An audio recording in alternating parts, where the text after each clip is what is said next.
उद्धव ठाकरेंचे शिवसेनेचे खासदार आणि पक्षप्रवक्ते संजय राऊत यांनी एलपीजी गॅस तुटवड्याच्या मुद्द्यावरून केंद्र सरकारवर निशाणा साधला आहे।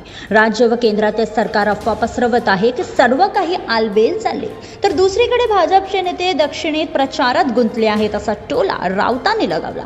एवढ्यावर न थांबता राऊत यांनी सध्या परिस्थितीवर भाष्य करताना हॉटेल इंडस्ट्री 40% बंद पडली आहे, यावर फडणवीस, उपमुख्यमंत्री, पंतप्रधान, गृहमंत्री एकही शब्द बोलत नाहीत। जशी नोटबंदीत रांगा लावल्या, जसे आता रांगा लागल्या आहेत, आंतरराष्ट्रीय राजकारणात हे सरकार अपयशी ठरले असल्याचे हे सर्व होत आहे, असं राऊतही म्हणाले। इराणशी संवाद कोणता तोंडाने करणार आहात, तटस्थ भूमिका घेऊन इराणला नैतिक पाठबळ देणे गरजेचे आहे, तेलाचे टँकर सोडण्यापुरते संबंध नाहीत असंही राऊत म्हणाले आहेत। आणि त्याचप्रमाणे राऊतांनी मिठी नदी संदर्भात केलेल्या ट्विटबद्दलही भाष्य केले। राऊत यांनी मिठी नदीचे फोटो पोस्ट करत मिठी नदीमध्ये जगातील सर्वात मोठे गॅसचे नैसर्गिक साठे सापडले आहेत। भाजपाने मागणी केली की याला तातडीने राष्ट्रीय संपत्ती म्हणून घोषित केलं जावं। आता एलपीजी फ्री मिळेल, पण नाक बंद करून श्वास घ्यावा लागेल असा टोलाही संजय राऊत यांनी लगावला आहे।